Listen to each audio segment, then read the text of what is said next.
Senhor Jesus, Senhor, nós ainda rogamos pela Tua atenção e a Tua assistência nessa manhã. Ainda, Senhor, nós rogamos para que o Senhor venha, Senhor, e manifeste-se a nós e fale ao nosso coração. Reconhecemos que nada somos, nada podemos. Reconhecemos que sem Ti, Senhor, nós sequer, Senhor, existimos. Senhor, mas tudo que somos e temos provém de Ti, e para Ti, Senhor, são todas as coisas. Obrigado, Senhor, pela vida da igreja hoje. Obrigado por essa arca na qual estamos inseridos, nela guardados, nela, Senhor, protegidos, e nela, Senhor Jesus, estamos também sendo aperfeiçoados. Obrigado, Senhor, pela Tua salvação que nos foi oferecida um dia, pelo derramar do Teu sangue precioso, pela Tua escolha, pela Tua predestinação. Ó, Senhor, nos leva, Senhor, a valorizarmos, Senhor, mais a Tua obra na cruz e darmos, Senhor, mais atenção à Tua palavra. Senhor, nos dê o coração de Noé, que sem duvidar obedeceu, que sem duvidar pôs em prática a Tua palavra. E por isso, Senhor, recebeu, Senhor, a Tua recompensa, que foi a salvação de sua casa, a salvação de sua família. Muito obrigado, Senhor. Fala conosco nessa manhã. Jesus ao Senhor. Amém. Nós vamos dar continuidade ao encargo do alimento diário dessa semana, semana 1. E como nós vimos ontem, o motivo pelo qual o dilúvio veio, nós podemos entender que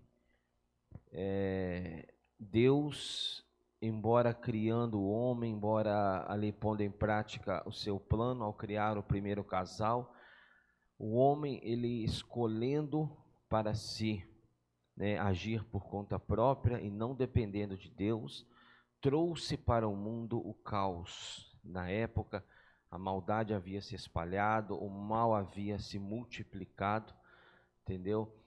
E vendo, irmãos, tanto a experiência de Abraão, como vimos antes, estamos vendo essa semana e veremos nas outras semanas também a respeito da experiência de Noé, nós entendemos que as nossas escolhas, elas trazem uma consequência. Todo o mal que você vê hoje, tudo que é negativo, tudo que é trevas hoje, irmãos, proveio de uma escolha, ou seja, de uma desobediência.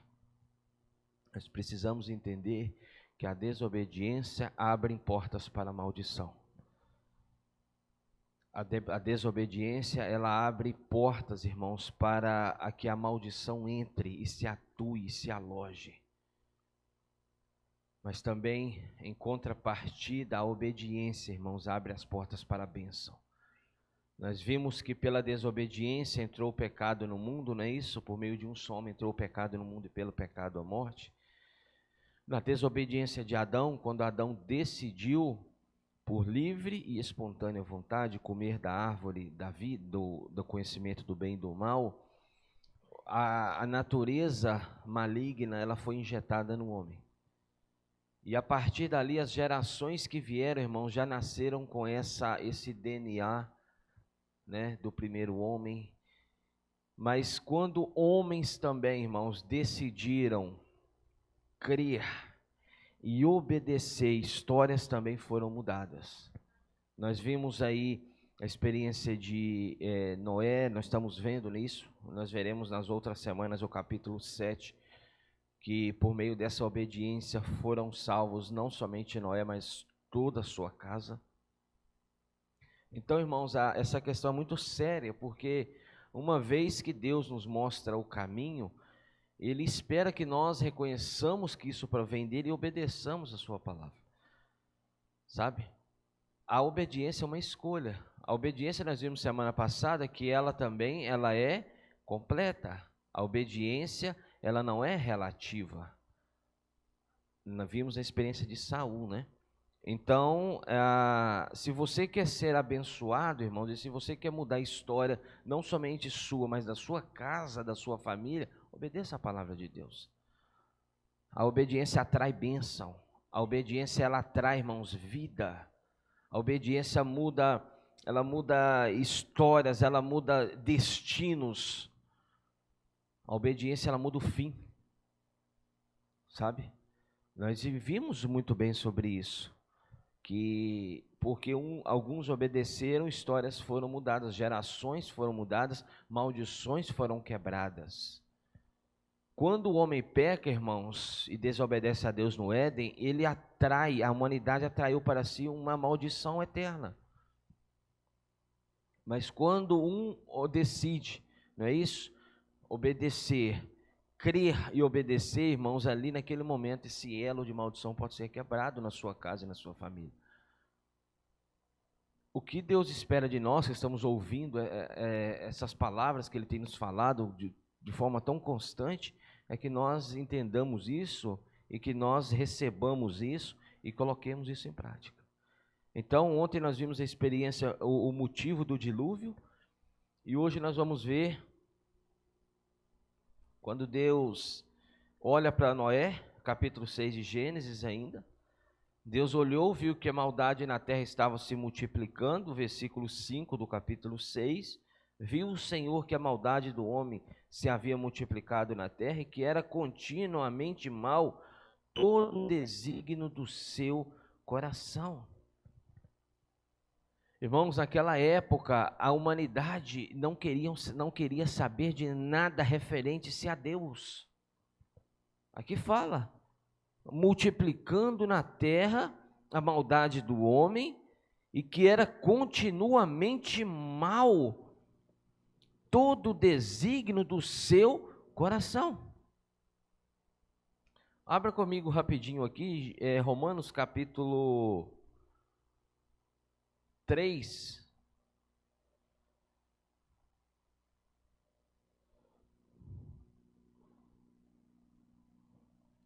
Romanos capítulo 3, versículo 10.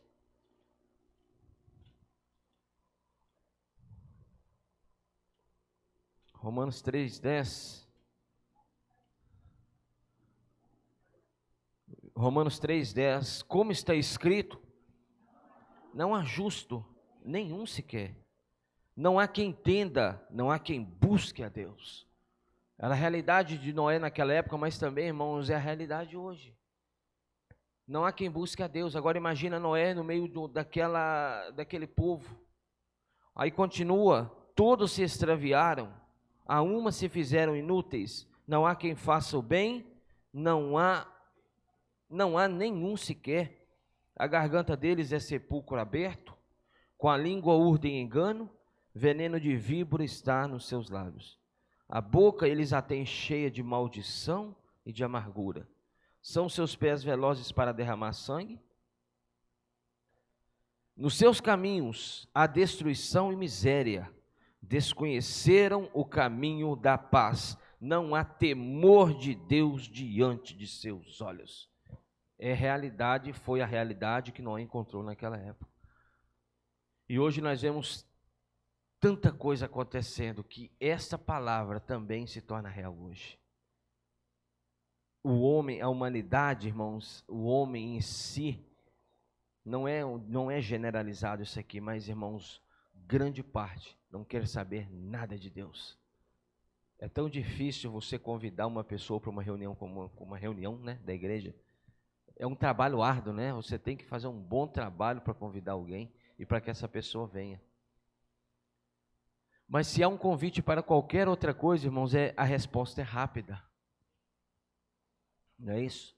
A resposta é rápida. Eu lembrei agora de Oséias. Abre comigo, por favor, Oséias. Sabe onde está Oséias? Não? Capítulo 11.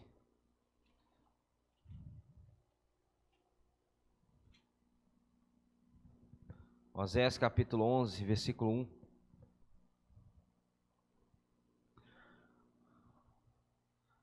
Oséias 11:1, lembrei dessa porção também. Oséias 11:1 fala: quando Israel era menino, eu o amei, e do Egito chamei o meu filho. Quanto mais eu os chamava, tanto mais se iam da minha presença.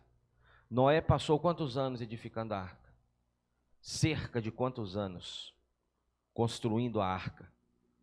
Foram mais de 100 anos. E Hebreus, se der tempo nós vamos ler, que Hebreus fala que Noé, enquanto ele edificava a arca, ele pregava a justiça. Ele não somente edificava a arca, ele fazia um trabalho de pregação do evangelho. Agora você imagina Deus aparece para Noé, e Deus fala com Noé para construir uma arca, numa terra seca, árida, que nunca tinha visto chuva antes. Não sei se você sabe, mas até aquele momento nunca havia chovido na terra. O povo não sabia o que era chuva. Então, quando Deus, irmãos, Deus ele age fora da lógica humana, isso é fato. Quando Deus fala para Noé construir uma arca, nem Noé entendeu do que se tratava. Eu imagino, você acha que Noé entendeu a risca do que se tratava? Não, mas Noé obedeceu. E ao passo que Noé ia edificando a arca, os curiosos chegavam, porque sempre há os curiosos. Se você começa a fazer algo assim em algum lugar, sempre vai passar um ou dois que vai ali perguntar o que você está fazendo, né?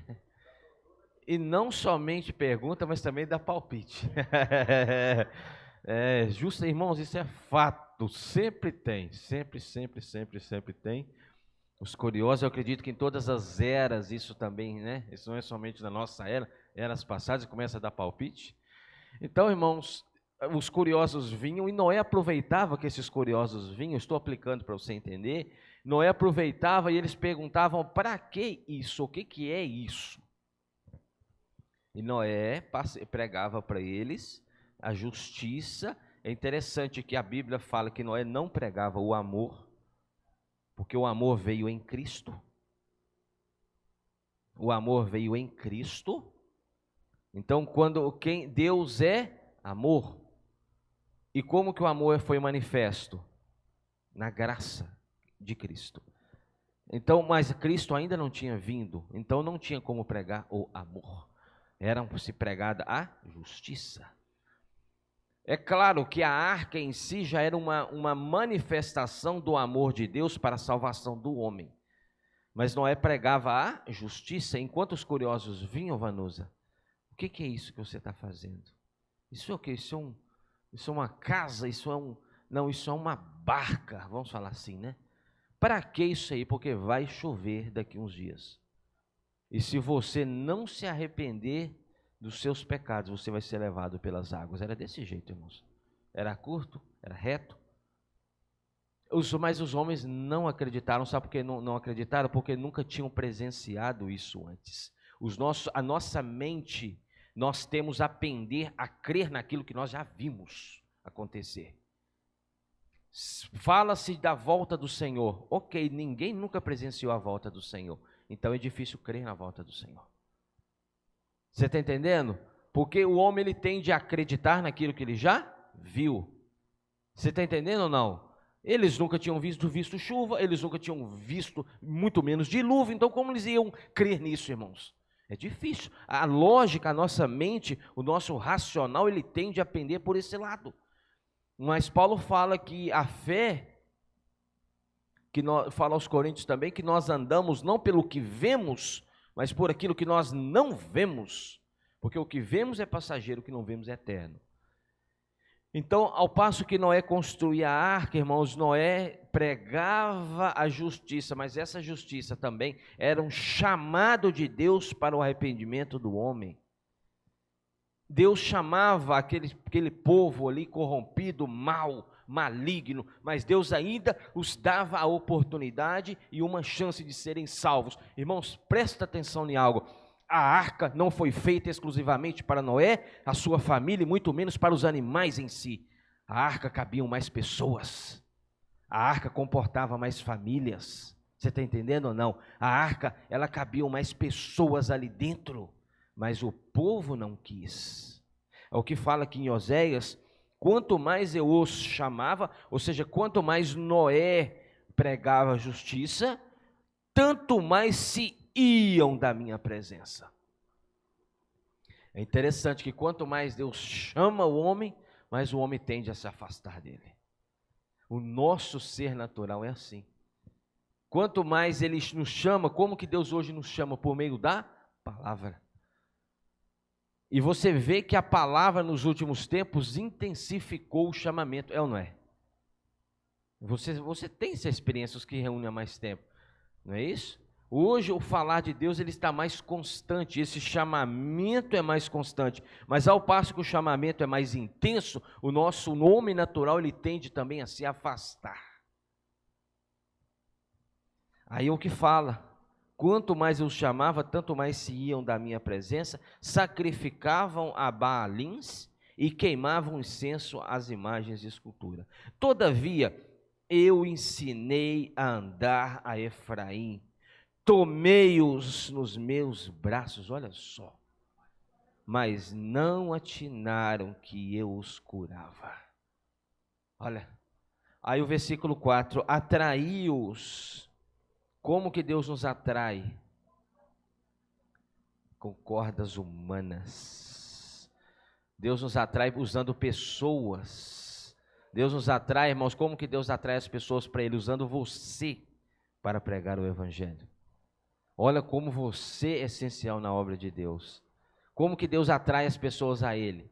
Se materializando ali no meio da praça como Deus que se materializa. Não, irmãos, Ele usa pessoas. Como que Deus atrai o homem para Ele? Usando você no seu trabalho, na sua escola, nos seus afazeres, no seu dia a dia. E ao passo que Deus usa você, você como essa corda humana, você atrai as pessoas para Ele. E as pessoas se sentem amadas. Atraiu-os com cordas humanas, com laços de amor. Deus não é aquele que prende e tortura e escraviza. Não, Deus atrai e Deus cerca-nos com um laço de amor. Olha que maravilha. Isso é bom saber disso, né?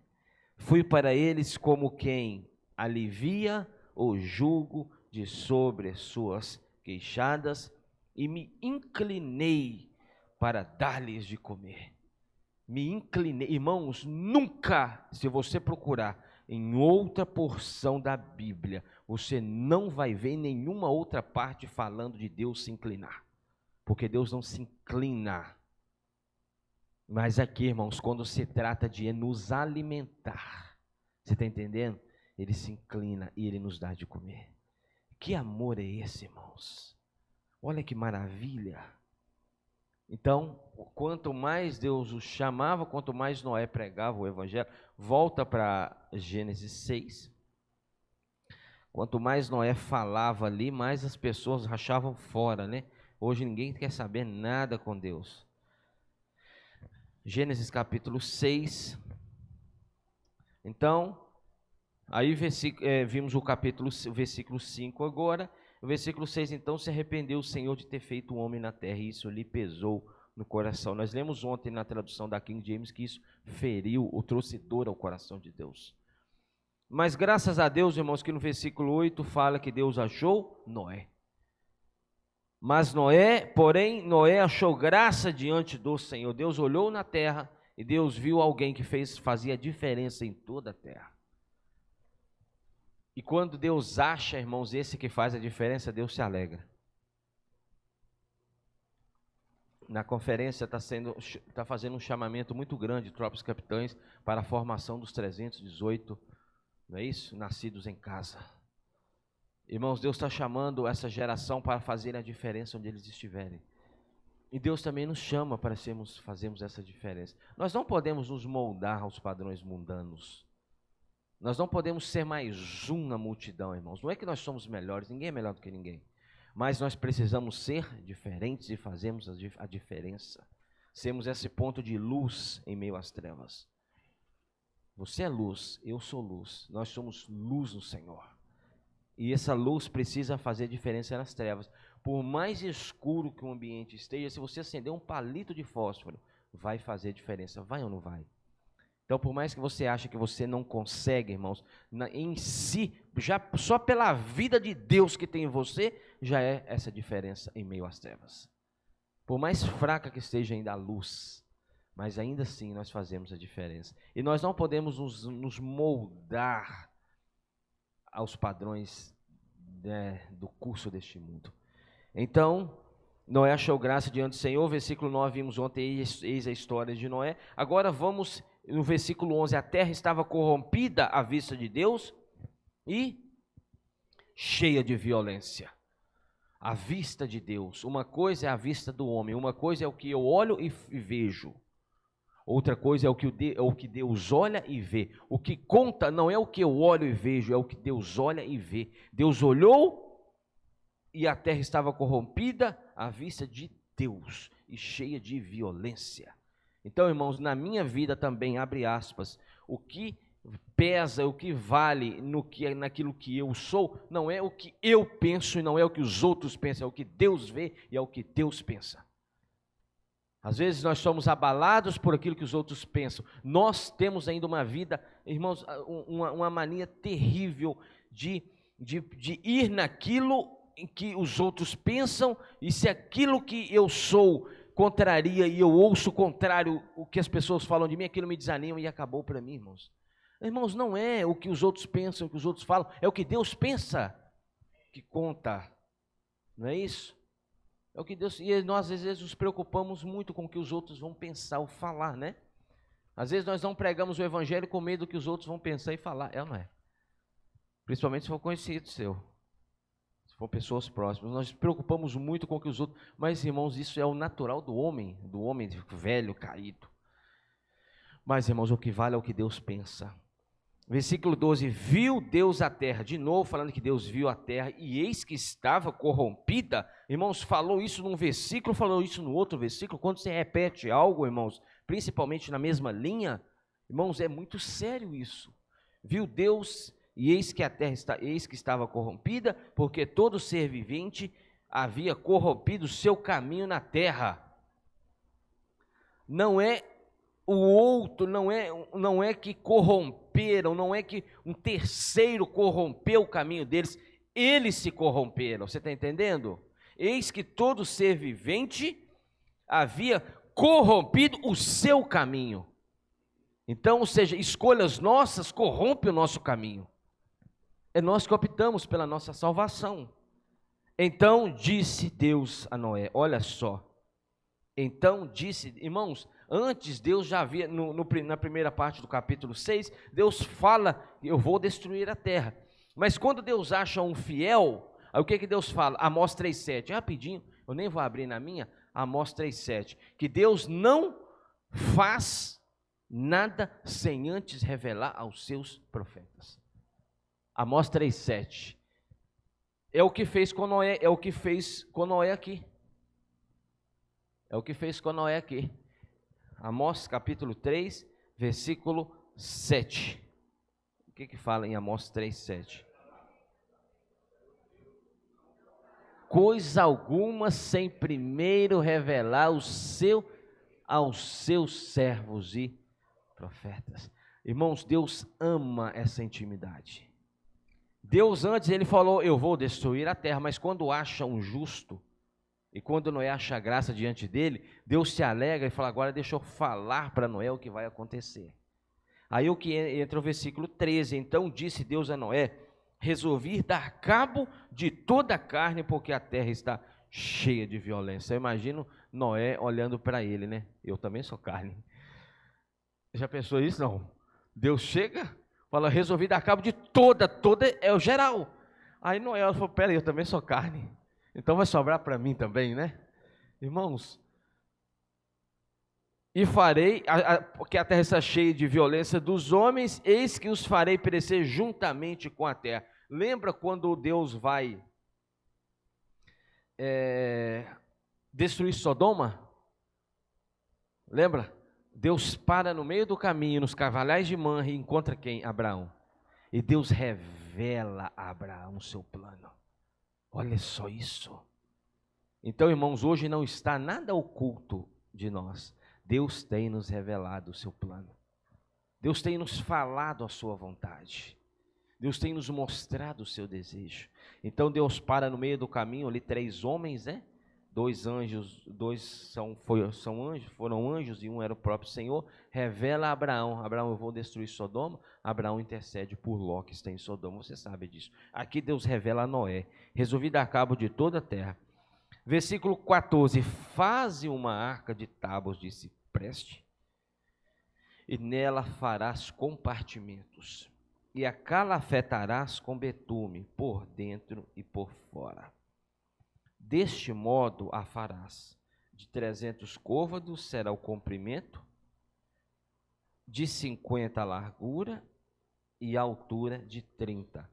Farás ao seu redor uma abertura de 1 côvado de altura. A porta da arca colocarás lateralmente. Farás pavimentos na arca, um embaixo, um segundo e um terceiro. Porque estou para derramar águas em dilúvio sobre a terra, para consumir toda a carne em que há fôlego de vida. O fôlego de vida. Debaixo dos céus, tudo que há na terra perecerá. Então Deus aparece para Noé. E, irmãos, e quando Deus fala, uma coisa é Deus falar para nós hoje, porque nós já temos uma Bíblia, nós já temos aqui tudo registrado, nós já temos tudo aqui que foi deixado para nós, não é isso? Uma coisa, irmãos, é você já estar dentro desse plano aí, Deus falar com você. Outra coisa, irmãos, é Deus aparecer para um homem que nunca tinha ouvido também essa voz. Não tinha nada escrito, não tinha nada registrado. Deus aparece, fala: Noé, eu vou destruir a terra. Faz uma arca. Olha, irmãos, que loucura isso. O que levou Noé, irmãos, a fazer essa arca? Primeiramente, ele ouve uma voz. E em segundo, ele obedece essa voz. Então, quando ele ouve e obedece, quando ele ouve, há gerado uma fé nele. Porque Romanos 10, 17, a fé vem pelo ouvir. Ele ouve, a fé é gerada. E quando a fé é gerada, leva-se a uma obediência. Ninguém obedece se não haver fé. Se não há fé, não há obediência, irmãos. Por mais que Deus fale. O que nos leva a obedecer é a fé. Então, Abraão, Hebreus, né? Rapidinho comigo aqui, Hebreus 11, 6 e 7. O que fala em Hebreus 11, 6 e 7? Hebreus 11, 6 e 7. Fala o seguinte: de fato, sem fé é impossível agradar a Deus. Ou seja, sem fé é impossível obedecer a Deus. É impossível. Porquanto é necessário que aquele que se aproxima de Deus creia que Ele existe e que se torna galardoador dos que o buscam. Pela fé, Noé, divinamente instruído acerca de acontecimentos que ainda não se viam, e sendo temente a Deus, aparelhou uma arca para a salvação de sua casa. Noé pensava na sua casa. Então você e eu também precisamos pensar na nossa casa, pela qual condenou o mundo e se tornou herdeiro da justiça que vem da fé. O que levou Noé a fazer a arca? A fé. O que nos leva a obedecer a Deus? A fé, irmãos. Lembra quando o Senhor estava ali falou a respeito dos perdãos, né? Perdoar o irmão, 70 vezes 7 no dia. Quando, irmão, o Senhor fala, os discípulos veem a fé dele muito pequena, e os discípulos falam: Senhor, aumenta-nos a nossa fé, porque está difícil obedecer o Senhor. Irmãos, a obediência vem pela fé. Você quer testar o nível da sua fé? Prática, agora. Quer saber como é que está a sua fé? Veja o quanto você tem obedecido a palavra. Aí você vai ver como que está a sua fé. Veja o quanto você tem obedecido à voz de comando de Deus. Deus dá uma voz de comando, e eu obedeço, ou eu não obedeço. Eis o nível que está a sua fé e a minha fé. É isso, irmãos. Não tem segredo. Então Noé se torna esse que obedece pela fé, mas já que estamos aqui, vai um pouquinho para frente aí para 2 Pedro, um pouquinho para frente. Capítulo 2, versículo 4 e 5, fala o seguinte: ora, se Deus não poupou anjos quando pecaram, antes precipitando-os no inferno, os entregou a abismos de trevas, reservando-os para juízo, e não poupou o mundo antigo, mas preservou a Noé, pregador da justiça. Noé era esse que pregava a justiça. Noé, irmãos, ele não negociou o evangelho. Vamos aplicar aqui o evangelho. Ele não negociou a vontade de Deus. Noé, ele não mediu para quem ele falava e para quem ele não falava. Noé não escolheu para quem ele falava. Noé falou e pregou a justiça, independente de quem fosse. Nós precisamos ser assim, não é isso? Obedecer à voz do Senhor e pregar o evangelho. Pregador da justiça, e mais 7 pessoas quando fez vir o dilúvio sobre o mundo de ímpios. Volta para Gênesis 6. Senhor Jesus. Então, irmãos, essa obediência proveio da fé. Aí Deus fala o seguinte: faz uma arca de tábuas de cipreste. Você viu essa semana que o cipreste é uma madeira firme, sólida, uma madeira resistente também à água, e essa madeira representa Cristo, tá? Representa Cristo. Então Deus fala: olha, eu vou te dar as medidas exatas. É a mesma coisa como Deus fez com Moisés, quando pediu para Moisés fazer a arca, o tabernáculo, né? Deus dá medidas, irmãos. Deus não deixa nada solta. Não sei se você entende. Deus, ele é exato.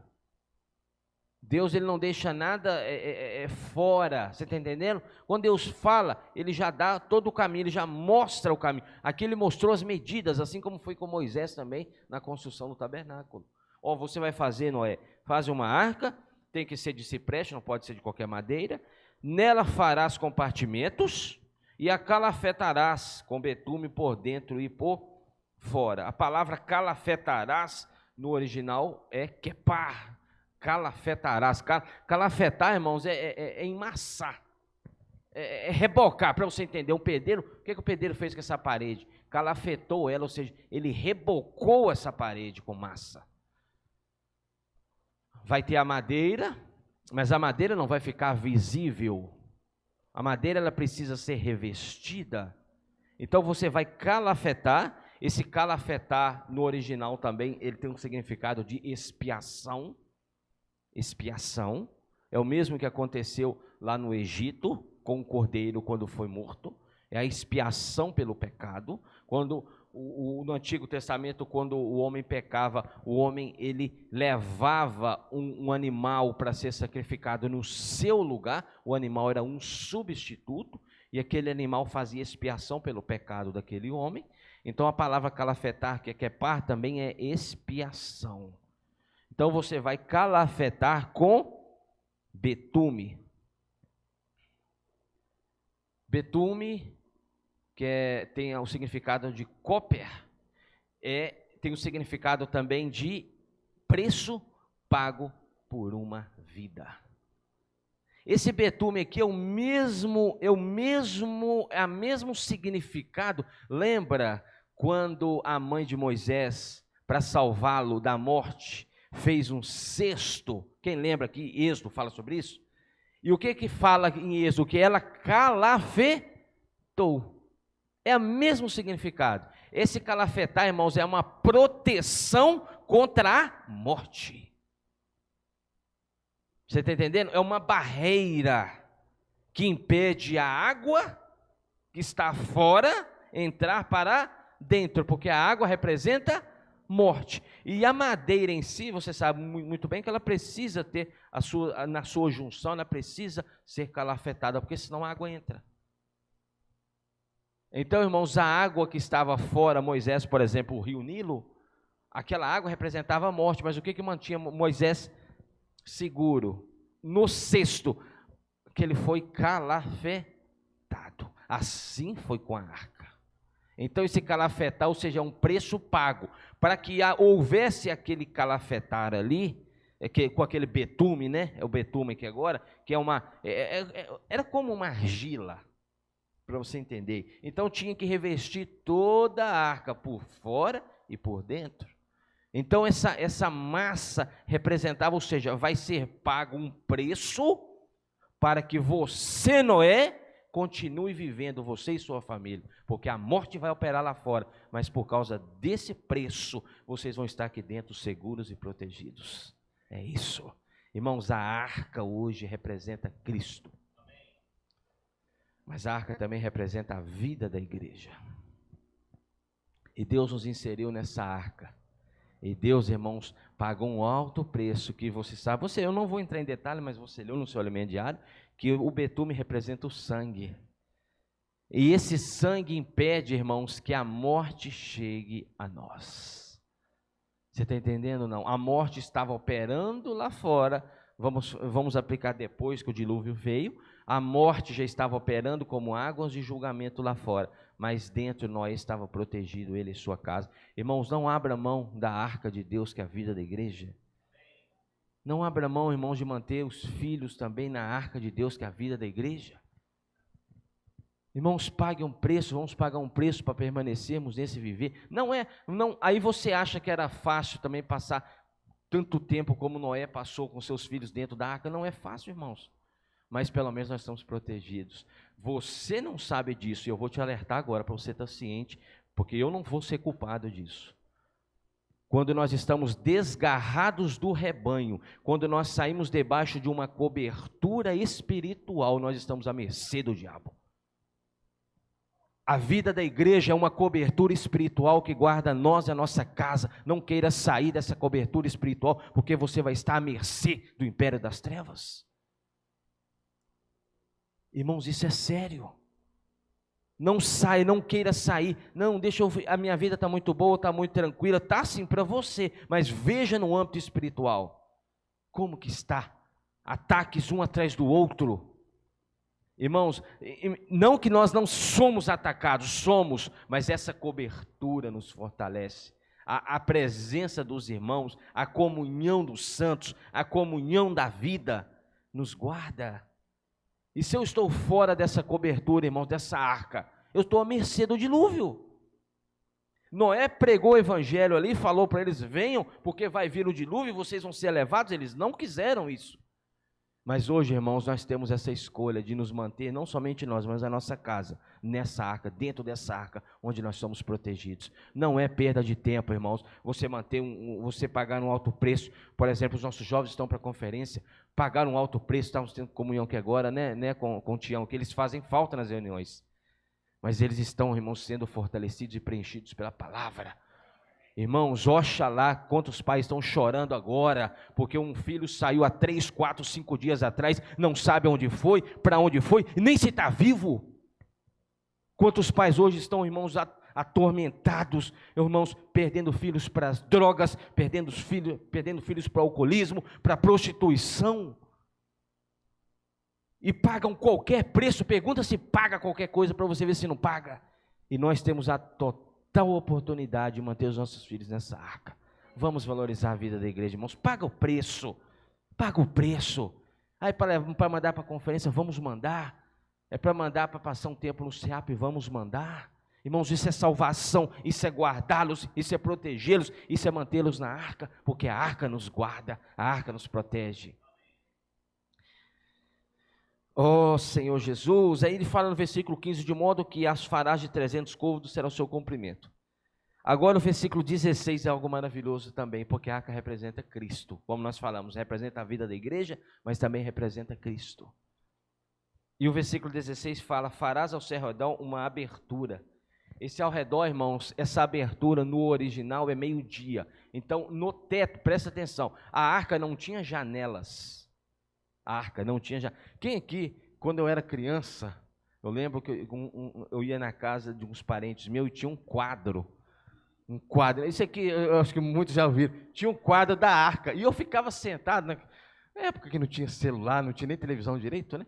Você ficava sentado, eu ficava sentado olhando aquele desenho da arca, o casal de cada animal indo, e a arca lá, irmãos, com a porta aberta, não tinha janela. Mas a arca realmente não tinha janela. Por que não tinha janela, irmãos? Você sabe, não? Por que não tinha nada que Noé pudesse olhar para fora? Porque quando o dilúvio viesse, e as pessoas estivessem sendo consumidas pela morte lá fora, Noé poderia se compadecer e querer puxar alguém para dentro.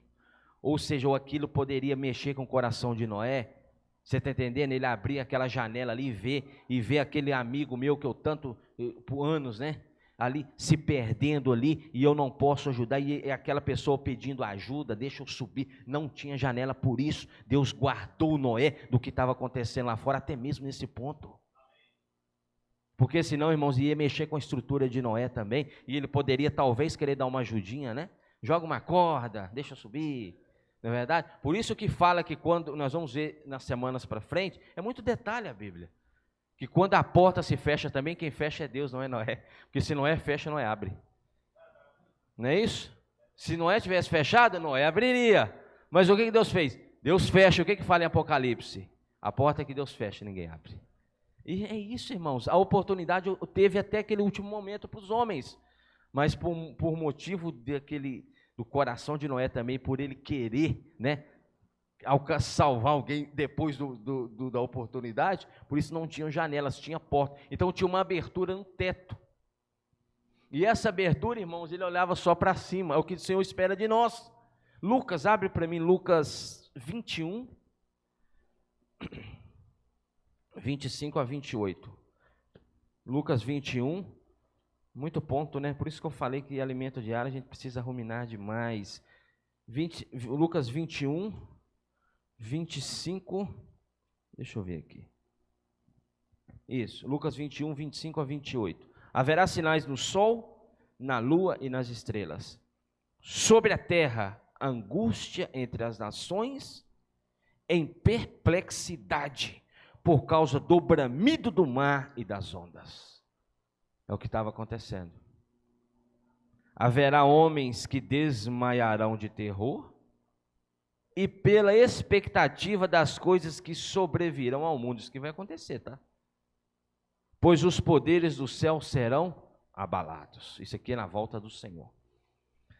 Versículo 27. Então se verá o Filho do Homem vindo numa nuvem com poder e grande glória. A nuvem está onde? Ora, está em cima, está no alto. Versículo 28. Ora, ao começarem essas coisas, começou o dilúvio, ao começarem essas coisas a suceder, exultai e erguei a vossa cabeça, porque a vossa redenção se aproxima. Por isso, irmãos, que aquela arca tinha aquela abertura, ou seja, tudo que Noé deveria receber como direção, e a própria redenção vinha do alto. Noé, por que não tinha janela? Para que ele vai olhar, focar na morte, no que estava acontecendo, irmãos? Não tinha mais como fazer nada, não tinha como fazer mais nada. Mas aí Deus deixou aquela abertura em cima para ele contemplar o alto. É o que Paulo fala, não é isso? E nós olhamos firmemente para o autor e consumador da nossa fé, prossigamos para o alvo, ou seja, é Cristo, é no alto. E volta rapidinho comigo, Gênesis 6, né? Está entendendo ou não? Gênesis 6, ainda tem outro detalhe, que além dessa abertura na frente, a porta lateral, a porta da arca, 16, Gênesis 6, 16, farás ao seu redor uma abertura, que é a parte de cima, de um côvado de altura, a porta da arca. O que é porta? Entrada. Assim como saída, mas da arca foi a entrada da arca, a porta da arca, colocarás lateralmente, farás pavimentos na arca, um embaixo, um em segundo e um em terceiro. É interessante isso, porque tudo é sombra, tudo no Antigo Testamento, sombra que traziam para a realidade do Novo.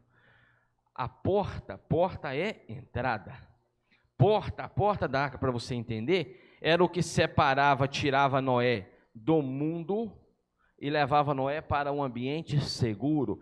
Era o que tirava Noé do ambiente de morte, de trevas, e o levava para aquele ambiente de proteção, dessa porta. E hoje, quem é essa porta? Você leu no seu alimento diário, Cristo. Mas eu lembrei aqui agora de João 19, Evangelho de João. Por isso é que a gente vai compartilhando e vem os versículos, né? Isso é João 19, lembrei disso aqui agora. João capítulo 19 era lateral, né? A entrada é lateral, né? A salvação veio por essa entrada. João 19, 31 fala o seguinte: então os judeus, para que no sábado não ficassem os corpos na cruz, visto que era a preparação, pois era grande o dia daquele sábado, rogaram a Pilatos que se lhes quebrassem as pernas e fossem tirados. Jesus estava na cruz. Versículo 32, os soldados foram e quebraram as pernas ao primeiro e ao outro, com que ele tinham sido crucificados. O Senhor estava no meio. Versículo 33, chegando-se, porém, a Jesus, como vissem que já estava morto, não lhe quebraram as pernas. 34, mas um dos soldados lhe abriu o lado. A porta da arca estava no lado. A entrada para a salvação estava na lateral. Jesus na cruz, quando ele já havia se entregado, veio um soldado e lhe abriu o lado com uma lança e logo saiu sangue e água. Então esse sangue, irmãos, era a remissão dos nossos pecados. E a água, a vida de Deus dada ao homem gratuitamente. A entrada para a arca estava do lado. Quando o Senhor morreu, irmãos, ele foi perfeito. Ou seja, essa vida, esse sangue que vai redimir você dos seus pecados. E a vida de Deus que é dada a você provém do lado do Senhor. A entrada da arca. Só tem uma entrada, só tem, irmãos, uma porta. Ele é a porta, ele é o caminho, ele é a verdade, ele é a vida. Mas, irmãos, essa entrada proveio também dessa forma. Enquanto, nesse momento, a igreja foi gerada. O Senhor na cruz, ele gerou a igreja quando ele foi perfurado, Vanusa. Saiu sangue para quê? Remissão dos nossos pecados. O homem sem... Aí você entende agora que logo saiu sangue e água. Não fala água e sangue. A Bíblia tem uma ordem, ela não pode ser mudada. Primeiro é o sangue. Por quê?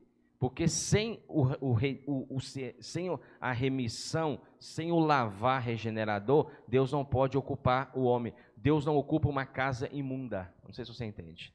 Deus não entra numa casa suja. E o que sujou o homem? O pecado. Então, antes da vida de Deus entrar, o pecado primeiro teve que ser limpo. O homem precisou ser limpo pelo pecado. Mas se o homem também é somente limpo e fica vazio, também não dá certo. Deus envia a vida. Então é o seguinte, primeiro nós tivemos os nossos pecados perdoados, é o betume. Então quando nós entramos, irmãos, também nós recebemos a vida de Deus. Deixa eu concluir aqui. Senhor Jesus, Gênesis 6. Então é isso, irmãos, é muito... É isso, 16, farás ao seu redor uma abertura de um côvado, a arca colocarás na lateralmente, farás pavimentos na arca. Versículo 17, porque estou para derramar águas em dilúvio sobre a terra, para consumir toda a carne em que há fôlego de vida debaixo dos céus, tudo o que há na terra perecerá. Contigo, porém, estabelecerei a minha aliança. Aí Noé suspirou, né? Uau. Então eu não estou no meio da turma. Contigo, porém, estabelecerei a minha aliança. Aí quando Deus fala contigo, aí Noé pensa, peraí, mas e a minha turma vai ficar, né? Por quê? Tenho filhos, tenho noras, tenho esposa. Quando Deus falou contigo, aí naquele momento ainda Noé pensou, né? Só eu. Aí Deus abre o leque da salvação. Irmãos, a salvação é individual, mas o plano é familiar. A salvação de Deus é individual, cada um vai responder pela sua, mas o plano de salvação, desde os primórdios da criação, foi familiar e continuará sendo familiar. Entrarás tu e teus filhos, e a tua mulher e as mulheres de teus filhos. Oh, irmãos, que maravilha! Irmãos, vale a pena pagarmos o preço, vale a pena nós permanecermos firmes, e vamos permanecer firmes nessa arca, não é isso? Aí o versículo 19, aí o versículo 22 fala: assim fez Noé, consoante a tudo o que Deus lhe... Nas outras semanas veremos como o dilúvio em si ocorreu. Jesus é o Senhor. Amém? Vamos ficar de pé, vamos ainda, pequenos grupos, vamos ruminar um pouquinho, tá bom?